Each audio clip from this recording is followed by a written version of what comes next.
Welcome to the Deep Dive. Today, we are strapping in for an intense psychological journey, taking a mental axe to one of the most towering, terrifying, and profoundly influential novels ever written, Fyodor Dostoyevsky's 1866 masterpiece, Crime and Punishment. It really is. And this is so much more than a novel about a student who commits murder. It's a full-scale philosophical war fought in the crowded, feverish streets of St. Petersburg. Right. So our deep dive is really built around exploring the author's own dramatic life. I mean, the crucible that forged his worldview, his systematic use of literary structure, and I think most importantly, his deep, unwavering opposition to the rising tide of rational materialism, utilitarianism, and this idea of enlightened self-interest that was starting to dominate 19th century thought. So, if you are looking for a shortcut to understanding why this book continues to feel so modern, so challenging, and just so relevant nearly 160 years after it was first published, you are definitely in the right place. We are going to unpack not just the who and the what, but the profound why. You know, the underlying intellectual architecture that Dostoevsky built to critique the very soul of the modern calculating man. Yeah, and we'll be connecting Dostoevsky's own brush with death directly to the moral choices of his characters. We'll analyze the precise mechanical flaws in Raskolnikov's supposedly perfect crime, and we'll show how the novel's structure, using this really carefully designed system of doubles, just dismantles the idea that human life can be reduced to a simple equation. Okay, let's unpack this. We have a lot of ground to cover, starting where all great literature begins, with the author himself and the highly unusual literary environment he emerged from. The context for Russian literature in the 19th century is, well, it's essential for understanding Dostoevsky. What's truly remarkable is the compressed development of Russian fiction. It was a real late bloomer, centuries behind its Western European counterparts. That is a fascinating starting point. I mean, when we talk about European prose, you're talking about traditions that stretch back to Cervantes and even earlier. Russia, by contrast, only really finds its voice in the novel form in the mid-1800s. Exactly. While the West had hundreds of years for novels to evolve from picaresque tales to the great social realists' Russian prose fiction, it only truly came to prominence in the 1830s. Mikhail Lermontov's A Hero of Our Time, which is often cited as the first true Russian novel, was published only in 1840. And then, just 26 years later, in 1866, you have Crime and Punishment, a novel that instantly shifts the trajectory of world literature, really giving birth to the psychological novel as we know it. That short window of time, 2.5 decades, is just mind-boggling for such profound artistic growth. It is, isn't it? It speaks to the intensity with which Russian intellectuals and artists just devoured Western culture. Dostoevsky was not operating in a vacuum. He was intensely influenced by figures like Victor Hugo, whose focus on social injustice and grand romantic moral narratives clearly resonated with him. He studied Honoré de Balzac, whose detailed social realism we will see systematically mirrored and transformed in Crime and Punishment. And of course, the grand moral scope of someone like Goethe. So, Russian literature, in a sense, it kind of skipped the long, slow development cycle. It borrowed the foundations from the West, synthesized the best parts, and then immediately infused that structure with its own unique, existential, and deeply spiritual conflicts. That's a great way to put it. It arrived fully formed and ready to tackle the biggest questions. Precisely. And Dostoevsky was perhaps uniquely equipped to turn these intellectual borrowings into something entirely original because his personal life was so dramatically turbulent. His career wasn't built on abstract theory. It was built on what we call the experiential basis for his philosophical and social issues. He didn't just write about suffering. He lived through the absolute extremity of it. Right, the defining trauma, the event that truly forged the writer we know, happened very early in his career, in 1849. He was arrested for being involved in the Petersburg circle. What was this group, and why did it lead to such a catastrophic consequence? Well, the Petersburg Circle was a group of relatively harmless young intellectuals discussing utopian socialist ideas, things like Fourierism, social change, and the abolition of serfdom. So not exactly bomb throwers. Not at all. But in the eyes of Tsar Nicholas I, however, this was intellectual treason. Dostoevsky, who was already a published writer, was arrested and spent 8 months in solitary confinement, just waiting for his fate. 8 months of total isolation, often in the dark, contemplating revolutionary ideas he had only really dabbled in. I mean, that alone would be enough to break most people, but the psychological torture didn't end there. The final sentence was a masterpiece of czarist cruelty. It was perhaps the most defining psychological event of the century. Dostoyevsky was condemned to death by firing squad. He was marched out to the Semyonov Square, stood before the firing line, and the first three members of the circle were tied to the stakes. He watched them prepare to die, believing his own life was mere moments from ending. He looked into the abyss. He felt the absolute cold reality of his own imminent non-existence. Yes, and then at the very last moment, a messenger arrived with a decree from Tsar Nicholas III commuting the sentence to penal servitude in Siberia.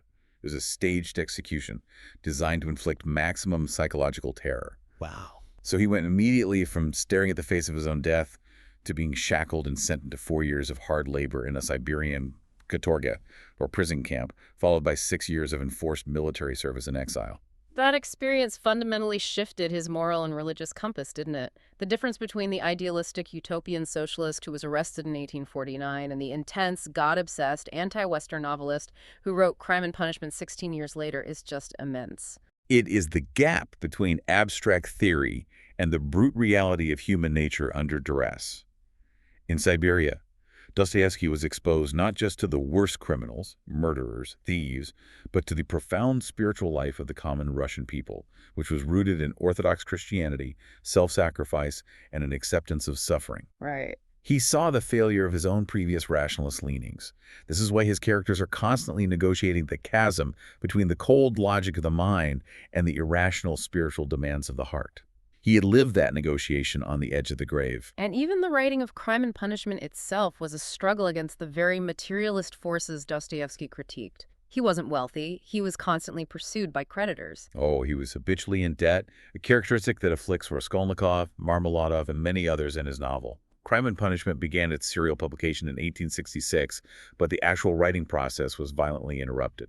Dostoevsky had signed a ruinous contract with a publisher, Stilovsky, which stipulated that if he didn't deliver a completely new full-length novel by a certain date in October 1866, he would lose the rights to all his previously published and future works for 9 years. That's an impossible situation, a ticking clock over his entire literary future. Precisely. So Raskolnikov's internal crisis was literally put on hold while Dostoevsky frantically hired a stenographer, Anna Snitkina, who would become his wife, and dictated The Gambler in 26 days to meet the deadline. 26 days. The sources suggest he was working 18 to 20 hours a day. It's an incredible image. The author battling economic necessity, creating one masterpiece about a student's grand theory of crime, only to interrupt it to write a novel about the madness of gambling, driven by his own financial desperation. The line between Dostoevsky's life and his philosophical critique of capitalism and materialism is, well, it's non-existent. It's the ultimate irony. He was fighting the materialist world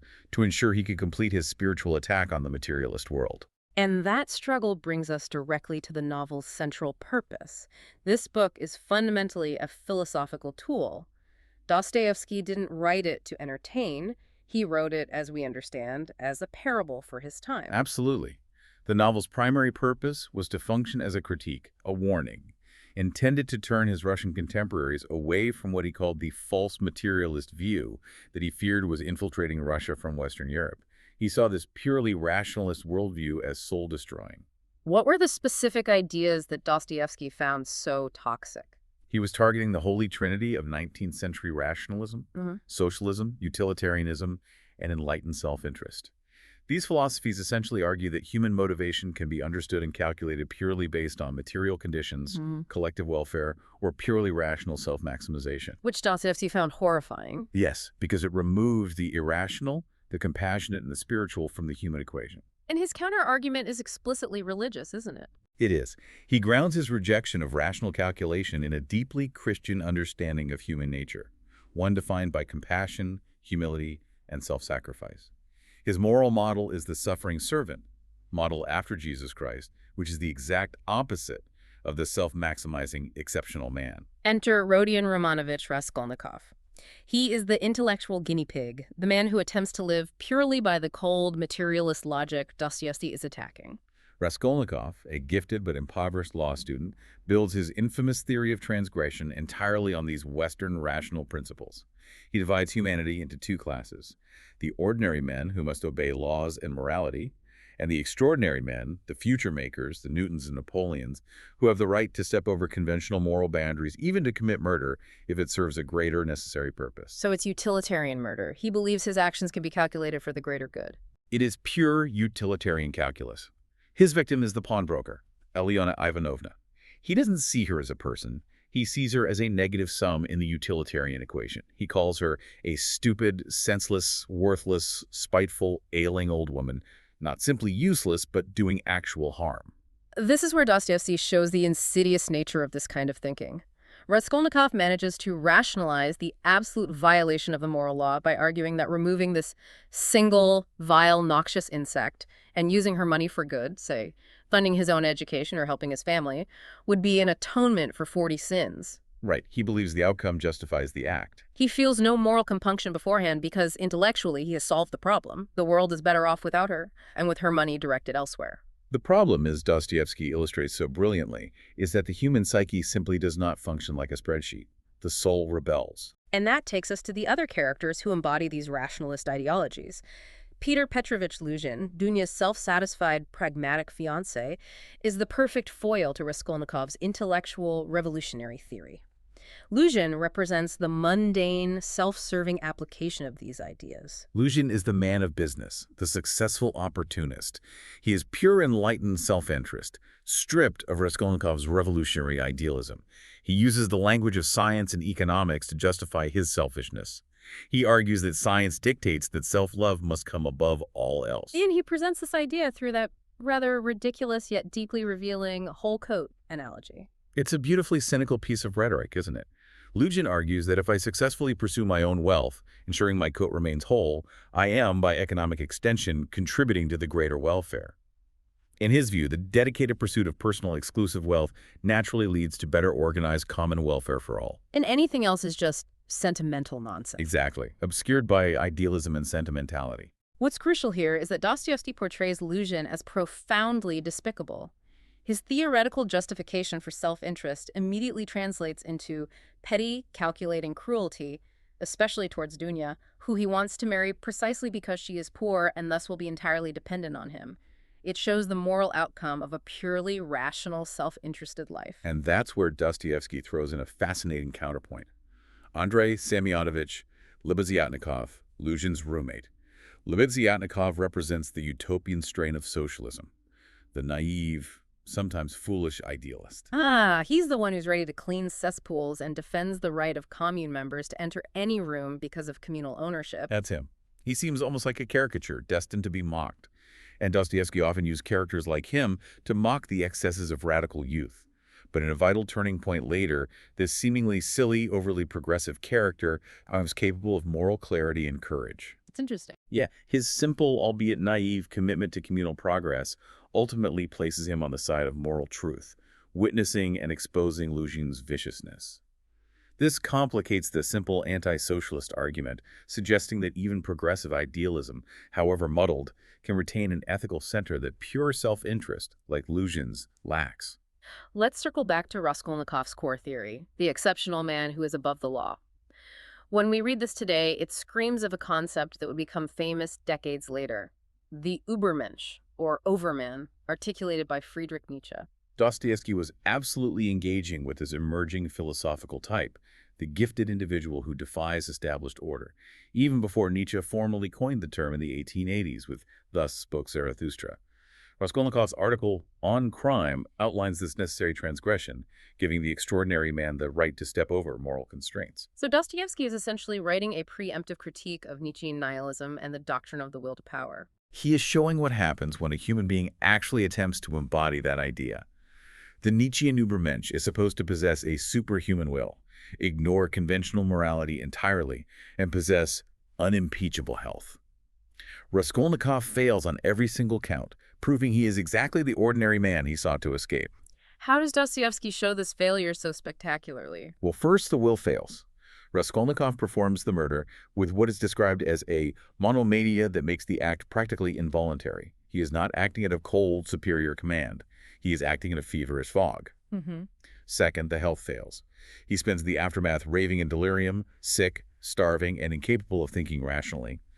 Third, the spirit fails. His theory demands independence from religion and morality, yet he is crushed by guilt and a profound need for spiritual connection, which ultimately leads him to Sonia and the cross. So his crime wasn't a powerful, conscious act of will. It was a psychological collapse, driven by a mere idea. It was, as the novel concludes, simply a bookish dream. The irony is devastating.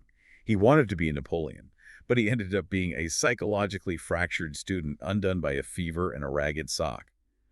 Dostoevsky says, look, you cannot rationally engineer the human spirit. It is irrational, it is messy, and it demands redemption through suffering, not rational calculus. So if the intellectual theory is the foundation of the novel, the structure Dostoevsky uses to critique it is equally rigorous. The novel isn't merely populated by characters, it's organized around a system of doubles who reflect and refract Raskolnikov's central conflict.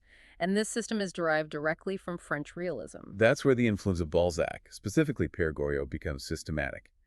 Dostoevsky takes Balzac's structure and uses it as a template, but then performs what you could call a metaphysical substitution, shifting the stakes from social to spiritual. Okay, let's trace those parallels with Balzac's Pere Goriot. Where did the structural similarities begin? They start with the protagonists themselves. Both novels feature poor law students, Raskolnikov and Rastignac, who are provincials arriving in the capital, St. Petersburg or Paris, and they leave beloved mothers and sisters behind. Both are ambitious and struggling financially. But the core tension in both novels is the moral choice. Are they going to choose compassion or immorality? Exactly. Both Rastignac and Raskolnikov are torn between two magnetic poles. On the side of compassion, you have the pathetic, ruined fathers Pere Goriot and Semyon Zaharovich Marmeladov. On the side of immorality and transgression, you have the cynical tempters Vautrin in Balzac and Arkady Ivanovich Svidrigailov in Dostoevsky. The genius, though, is how Dostoevsky transforms those social conflicts into metaphysical ones. Balzac's novel is about money, society, and class. Dostoevsky's is about heaven, hell, and the state of the soul. Exactly. Look at the doubles representing temptation Vautrin and Svidrigailov. Vautrin is a social criminal. His plan is ruthlessly practical. He proposes a murder so Rastignac can inherit money and marry into the aristocracy. Vautrin's goal is entirely literal and economic. He plans to go to America and become a slave owner, seizing power within the existing social order. So it's deeply cynical, but grounded entirely in material reality. What does Svidrigailov do? Svidrigailov transforms Vautrin's scheme into a spiritual journey. Svidrigailov is Raskolnikov's dark double, embodying the true successful nihilism that Raskolnikov failed to achieve. He is utterly depraved and cynical. When Svidrigailov talks about going to America, it's code for suicide. It's a figurative journey to the other world, a final escape, a nihilistic variant of false salvation. The crime Dostoevsky cares about isn't social, it's the crime against the self and against God. The fathers, too, are transformed. Goriot's obsessed with his daughter's social success, financially ruined by them, but ultimately a victim of their social ambition. Whereas Marmeladov, the alcoholic former government official, is entirely responsible for his own misery. He is an obsessed outcast, consumed by alcohol and self-hatred. But unlike Goriot, he is driven to confession and spiritual self-punishment in public houses. His death is less a social tragedy than a spiritual event, and Dostoevsky deliberately links the scenes. Raskolnikov, like Rastignac, arranges the funeral, and both death scenes are illuminated by the flickering reality of a single candle. So the conclusion Balzac offers Rastignac is difficult. You're right. Compromise your ideals or fail socially. The conclusion Dostoevsky offers Raskolnikov is transcendent. It is. Your true salvation is attained not by killing your mandarin, the pawnbroker, but through compassion and acceptance of suffering. And this is the definitive statement of the book. And Dostoevsky makes this statement through the moral characters surrounding Raskolnikov. Let's talk about them. Let's profile the key figures, starting with Sonia Marmeladov. She is the physical manifestation of Dostoevsky's moral answer. Sonia, Sofia Semyonovna, is Raskolnikov's beloved and moral guide. She is a meek creature with a gentle little voice and fair hair, forced into prostitution dishonor to save her family from starvation. She is the ultimate self-sacrifice, living compassionately within the very material degradation that Raskolnikov's theory sought to eliminate through violence. She is the Christ figure standing directly against Raskolnikov's Napoleon complex. She absolutely is. Then there is Dmitry Razumikin, the pragmatic, kind friend. Right. Razumikin is the essential counterexample, showing Raskolnikov what it means to live poor but honestly in St. Petersburg. He, too, is desperately poor, an ex-student, yet he embodies common sense, innate kindness, and an entrepreneurial spirit, constantly working, translating, hustling. And he shares none of Raskolnikov's nihilistic Western materialist thinking. He proves that poverty does not have to lead to transgression or intellectual despair. He is the sane, stable future, eventually marrying Dunya. And finally, Svidrigailov. We mentioned he's the dark double, but let's delve into his specific brand of wickedness. Svidrigailov embodies pure, successful amorality. Dunya's former employer, he is deeply vicious and cynical. He was implicated in the seduction of a young girl, and he was nearly charged with a crime, a case of homicidal brutality that was hushed up by his wealthy wife, Marfa Petrovna. She basically purchased his freedom by settling his 70,000 ruble debt. So he was literally bought out of his moral responsibility. Exactly. His cynicism gives him the self-mastery Raskolnikov craves. But that freedom is a vacuum, leading only to despair and the contemplation of suicide. In effect, Dostoyevsky puts Raskolnikov's theory into practice through Svidrigailov, showing that even if the exceptional man succeeds in ignoring all moral constraint, the result is still a spiritual dead end. Which brings us to the core of the psychological drama. Raskolnikov had theorized that criminals fail not due to moral weakness, but due to a temporary eclipse of reason and failure of willpower, which attacks them like a disease immediately before and after the crime. And he was convinced, because his design was not a crime but a rational calculation, that his will would be unimpaired. The moment of the crime, however, is the catastrophic proof of his theory's failure. It is executed in a fog of physical illness, fever, lack of food, and the suffocating St. Petersburg heat and stench. It's an anticlimax of rational thought. He goes in to execute a precise surgical act of political philosophy, and it immediately descends into messy, panicked violence. Right. The initial murder of the pawnbroker, Alyona Ivanovna, goes according to plan, but then her half-sister, Lizaveta Ivanovna, shows up unexpectedly. Lizaveta, a tall, meek, constantly pregnant woman, a known friend of Sonia's, is suddenly an innocent witness. Raskolnikov is forced to compound his rational murder with a messy, panicked one. The plan is irrevocably contaminated by irrational chance, which his theory failed to account for. And his actions immediately following the double murder are the clearest evidence of his failed will. The very man who prided himself on intellectual superiority behaves like a dazed, incompetent amateur. He forgets to close the door properly. He drops the axe in a bucket of water to clean it. Most crucially, he barely even looks at the stolen goods. He doesn't even use the money. He doesn't. He takes 8 articles, including the money purse holding 317 rubles, 60 kopecks, and hides them, virtually untouched, under a stone in a yard off the Voznesensky Prospect. He risked his life, his soul, and his freedom for money he couldn't even bring himself to use. The failure is not just tactical, it's a profound rejection of the act by his own subconscious. The physical and mental spiral is instant. He falls into a feverish delirium for days. The physical body rejects the ideological act. He raves incoherently about seemingly mundane, ridiculous things, a bulldog, and about earrings and chains, and even fringe for his trousers. That detail about the fringe is perfect, Dostoyevsky. The grand theory of a new moral order is undone by the obsession over a decorative trim on his cheap clothing. It's the ultimate reduction of his intellectual crisis to a pathetic, personal, material detail. And this breakdown is exactly what clues in the masterful investigator, Porfiry Petrovich. Porfiry, the examining lawyer, described as stout and about 35, instantly recognizes Raskolnikov is not a common thief or a calculating killer. Porfiry is truly remarkable. He doesn't rely on physical evidence, of which there is very little. He relies purely on psychological warfare.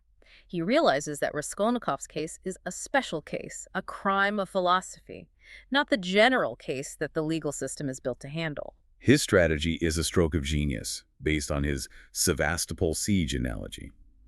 During the Crimean War, when the French and English began a formal siege of Sevastopol, instead of attacking immediately, the defenders were momentarily relieved because they knew the protracted nature of the siege meant months of delay. Porfiry applies this psychology to Raskolnikov. So instead of attacking the suspect head-on, he lays a siege of the mind. Precisely. By not arresting Raskolnikov immediately and instead allowing him to know subtly that he is watched and suspected, Porfiry induces a state of suspicion and terror.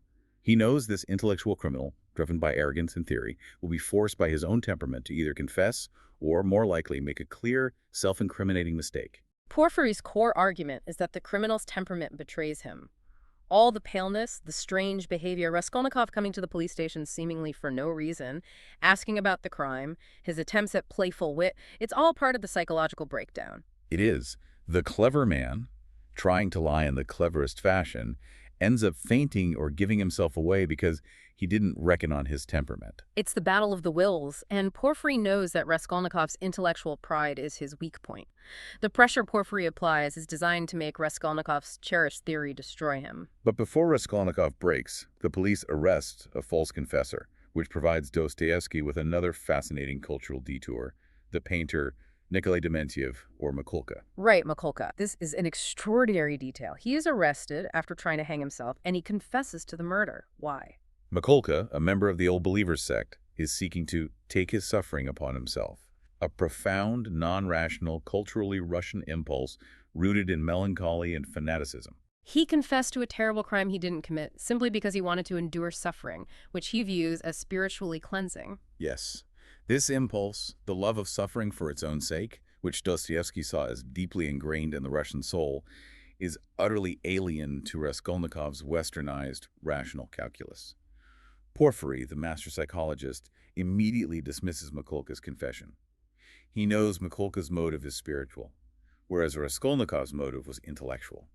Porfiry knows which one is the real killer.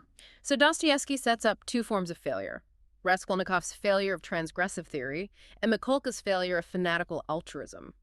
Neither is a straightforward path to justice or truth.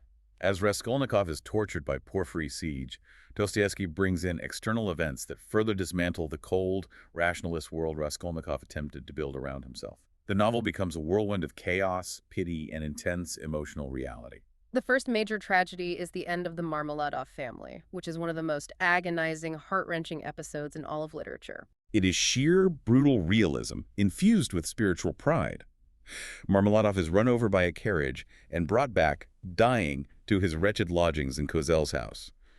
His wife, Katerina Ivanovna, afflicted with consumption, is utterly distraught but clinging fiercely to her ruined aristocratic pride. She refuses to accept the reality of their squalor. She insists, even in the face of death and destitution, on her father's importance and their previous high standing. She maintains this tragic dignity by constantly arguing with the German landlady, Amalia Ivanovna, whom Katerina Ivanovna irritates by pointedly calling her Amalia Ludvigovna, an aristocratic slight referring to her foreign origin. This scene perfectly captures Dostoevsky's view of human dignity. It survives even when material circumstances have been totally destroyed. And her final agonizing delirium is unforgettable. She uses her final breath to try to prove her children's worth. Yes. She prepares to take the children, Polenka, Lida, and Kolya, into the streets to beg. But she doesn't want them to look like common beggars. She forces them to sing French songs, Sanxu, and Marlborough S'en va-t-en guerre, explicitly to demonstrate that they are well-born children who have fallen on hard times, not street urchins. She dies in this final maddening clash between her pride and her physical reality. This sheer, irrational human energy stands in stark contrast to Raskolnikov's calculating logic. And Raskolnikov, moved by the sheer emotional force of this family's tragedy and his debt to the dead Marmeladov, gives Katerina Ivanovna 20 rubles, promising to return. He is drawn by pity, an emotion his theory should have disallowed. This pity is crucial. It is the beginning of his own spiritual thawing. But immediately following this, we see the pure corruption of rational self-interest in the vicious frame-up perpetrated by Luzhin. Luzhin, rejected by Dunya, shifts from theoretical, enlightened self-interest to pure, petty, calculated malice. He attempts to destroy Sonia Raskolnikov's moral anchor out of wounded pride. Luzhin publicly gives Sonia 10 rubles to pay for the funeral arrangements, an act of calculated performance. Then, secretly, he plants a 100-ruble note in her pocket. Wow. He plans to accuse her of theft, thereby ruining her reputation and indirectly hurting Raskolnikov's standing. It's an act of cold economic destruction, weaponized for emotional revenge. But his plan is foiled by the most unexpected savior, Lebeziatnikov, the utopian socialist whom Luzhin had mocked mercilessly. The irony is rich. Lebeziatnikov, the naive idealist with his head often in the clouds, was standing nearby. Despite Luzhin's previous contempt for his progressive notions, Lebeziatnikov had the moral clarity to witness the act.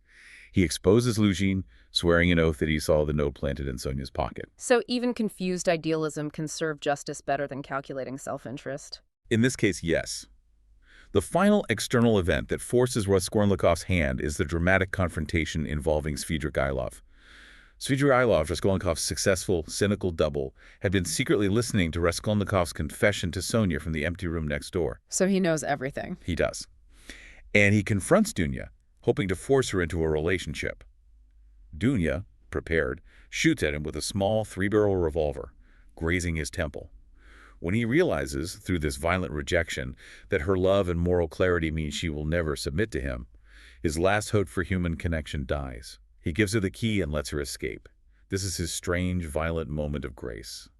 He then performs his final, bizarre act of pragmatic, cynical charity. He does. He ensures the Marmeladov children are placed in suitable institutions, providing them with enough money to guarantee they have some kind of property. He also gives Sonia a large sum, predicting Raskolnikov's binary fate, a bullet in the brain or Siberia. He advises her to keep the money safe with the trustworthy Razumikin. Having wrapped up his affairs, Svidrigailov, having proven that perfect freedom from morality only leads to spiritual isolation, commits suicide. Svidrigailov's suicide provides Raskolnikov with the final, horrifying confirmation of his failure. The path of the exceptional man is a dead end. Raskolnikov chooses Sonia's path: confession and submission. He confesses at the police station to Ilya Petrovich, the police captain, with Sonia standing outside. The trial that follows, however, is the final, ironic critique of Raskolnikov's intellectual failure. How so? The court wanted a dramatic intellectual motive, a headline, right? But Raskolnikov adheres exactly, firmly and clearly to his statement. He claims the motive was simple poverty and need, and his confession was due to heartfelt repentance. He strips his crime of all its philosophical grandeur, refusing to play the role of the modern intellectual criminal. This disappointed the court, which much preferred the sophisticated theories of the day, temporary mental derangement or homicidal mania. Raskolnikov refused to hide behind psychological jargon, insisting on the basic moral reality of his actions. And the mitigating circumstances stack up. His previous altruism, like helping a consumptive student and his father, the fact that he confessed when there was no definitive proof against him, Porfiry keeping his word on that. and crucially, that he never used the stolen money. All of this leads to a merciful sentence of 8 years of penal servitude, rather than execution or life imprisonment. Before he leaves, his mother, Pulcheria Alexandrovna, dies, believing the fabricated story that Raskolnikov has gone away on a great commission due to powerful enemies. Dunya marries the steady, loyal Razumikin, and they begin planning their move to Siberia to support Raskolnikov.